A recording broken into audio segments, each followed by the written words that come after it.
All still getting there. I can see one, two, the G trying to put it around as well. She'll put it down, but pick it up.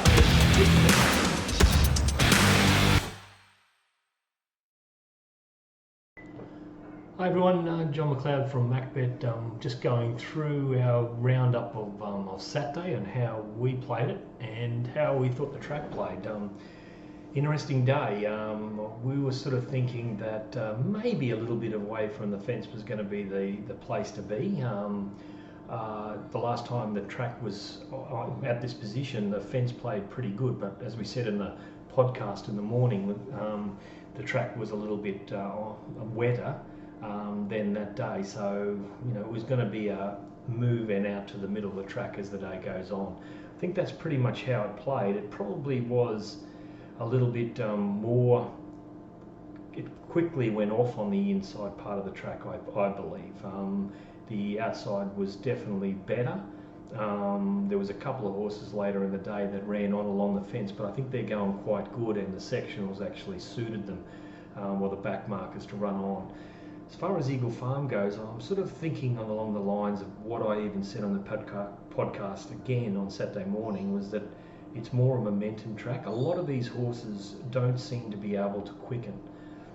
So if leaders are able to get out to the right part of the track, even if they've worked a bit, they seem to be able to keep going, and the back markers just can't sprint, and they get home, but they don't make up as much ground as what they normally would. The leaders in a pace that were going quick would come back to the back markers, but what it seems like it's doing is that the leaders are keep going, the back markers are running on because of the speed of the race and the sectionals, but they just can't actually, the leaders are not coming back to them as quickly. So it's going to be a track where you really need to find the bias. Again, I keep on saying it, but we did mention that this track, I believe, is probably one of the biggest bias tracks that I've seen, just because of the sectionals just don't match up to what a horse or the pattern of the race should be. So you're just going to have to keep an eye on where they're winning from, and whether these horses, as soon as the jockeys find out that they're getting to the right positions, or they're all getting to that place, well, then the leaders become very, very hard to beat. Getting back to how we played it, I actually closed my program on Saturday morning without saving it, which was a pain, which I had to go back on all my bets, so it's going to be a real painful day today to try to find all my bets to enter them into the system. But in this first race, we were sort of sitting on that. There was a chance that Tumbler Ridge could go forward in this race, just because there's a lack of speed. Now, I think he did the right thing in going forward, because they ran around about 3.5 lengths slow for the first bit. So if they would have worked out or got out to the middle of the track, I think it would have been a lot better for, especially Ready for Magic, because it went quite good. If it would have stayed on the fence or 2 or 3 out and was able to be swamped by Cosmic Gossip. Now, I think if 2 or 3 races later, Byrne would have been heading out to that 5 pad and 5 off the fence instead of staying probably 2 off the fence, and it might have been a different story for Ready for Magic. We tumbled into Tumbler Ridge late in the betting, just because it got out in the market, and if it was going forward, it was going to be right in the race. And as you can see, we sort of moved it up to, we had it back here on 4.5, and we moved it up to around the 2.5 mark, and it actually moved it in. If we left it at the 4.5, we probably would have had it around pretty much close to what the market finished up on Betfair. So at the start of the day, we lost. We made a few little errors there. This race, I've changed a lot of the races. When they're red, I change them. You can see what prices I had this Red Chase and Thigh Kingdom Come. Now, what I did was I went back and had a look at Thigh Kingdom Come's last couple of starts, or last start. It was a big win day that day, and I didn't realise it, so I had to make a few alterations to the market, and actually brought Thigh Kingdom Come in, and Red Chase got out because of Thigh Kingdom Come coming in so much. So we finished up on Thy Kingdom Come. You can see the sectionals, they went good, -1.5, and they still got home well. But that was because they were running on in that better part.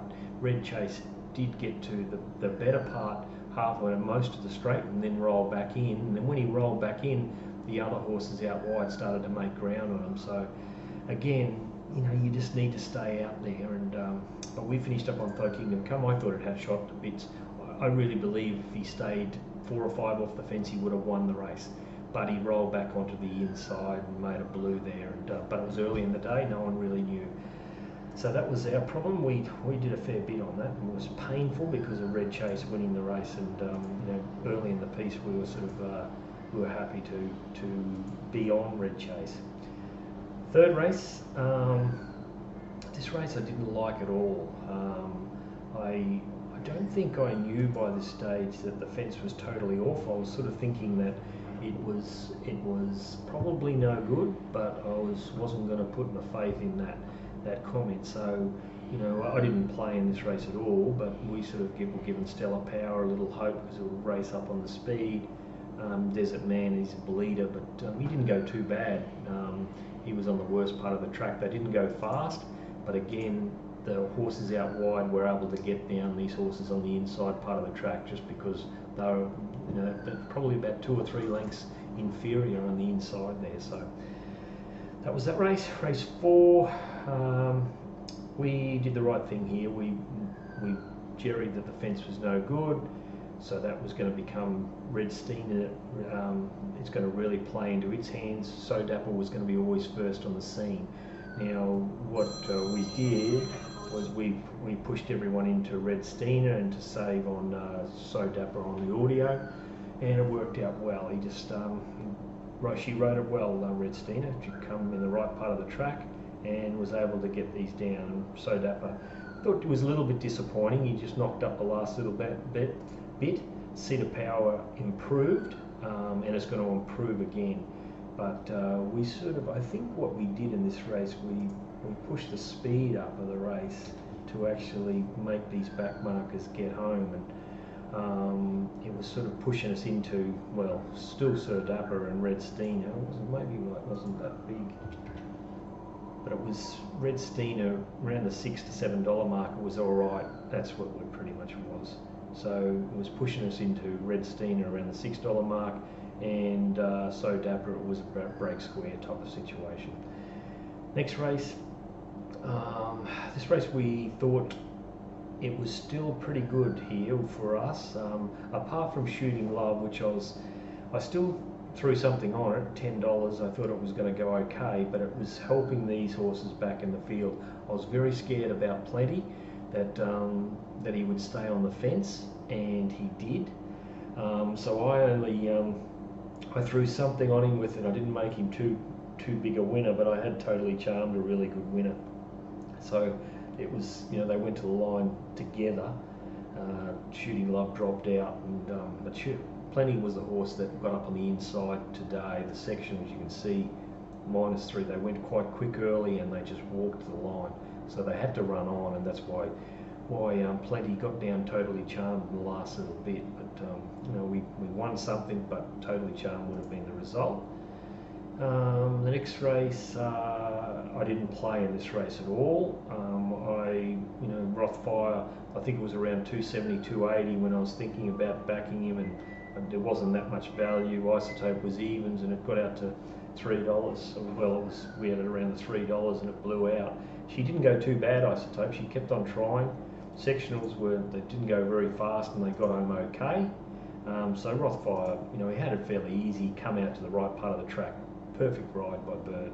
And Isotope just kept on trying. There's nothing wrong with what she did. Next race, race 7. This was a complete and utter balls up, this race. I didn't know where to sit.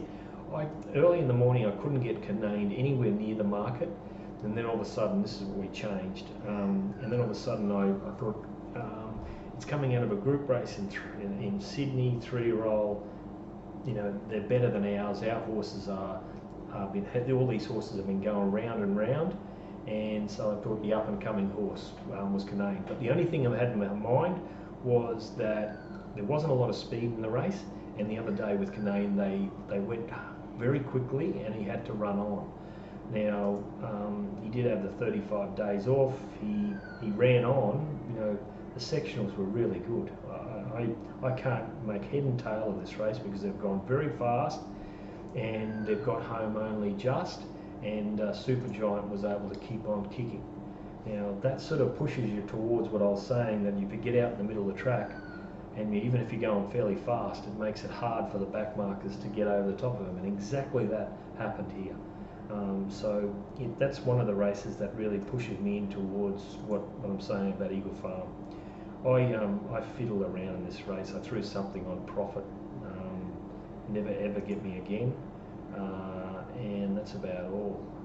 But as I said, these prices have changed because I've changed this whole market after the race. I went back and tried to work out what was going on, so I couldn't work out how Supergiant did it, and going that quick.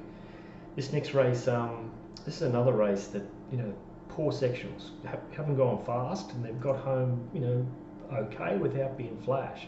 So again, the horses back in the field, you know, should have been finding it very hard to get home. Now, Victorium's always got a little sprint on him, but you know that minus 1.9 off his very slow speed helped him do that to get home. Nicanova went good. You know, he come off the slow pace and he made up ground. What else? Deep Image was up there. Winter Bride, they put plenty on it. I could see how they probably did that, but I just doubt this form in this race, because that sectional there, you know, going to the 600 8.3 slow and then going to getting home 1.9. You know, there's going to be better horses in the Stradbroke that can do better than that. The only thing is Victorium, I think, is going to drop a fair bit of weight. So I'm just sitting on the fence with this race. Race 9. Another race, they've gone out 8 lengths fast and got home 6 lengths slow, and you know the leaders were still able to keep going. They did give them a bit of a break. That's the only thing. But how Potro Bureau, you can see my price there. I was completely wrong. This horse, I thought this was a step up in class, and I didn't think he could do it. And I don't know how he did it going through that sectional. But again, they got out to the right part of the track. We were on Eringy Spring. We had a good bet on it. I thought it would win on the corner when he turned the corner, and he's going to be a very fit horse coming back to a mile. But he just plugged. Chimert got too far back, and Amshell didn't really put in. That's about all. We did our money on the day. We sort of were losing heavily early, and we got it back after the next couple of races, and then we went back in the bin after that. And thank God Brad had a really good day at Hong Kong yesterday, which recovered us, and I think we got away with just a small win on the weekend, or on Friday through to today. Anyway, that's all from me. We've got a lot of meetings again this week, and we'll see if we can put a few together. But as far as the Eagle Farm track, just keep an eye on the bias. It's most important, and you know, the pace of the races aren't as severe as what they would be on other tracks, because the momentum just keeps them going. That's it. Cheers.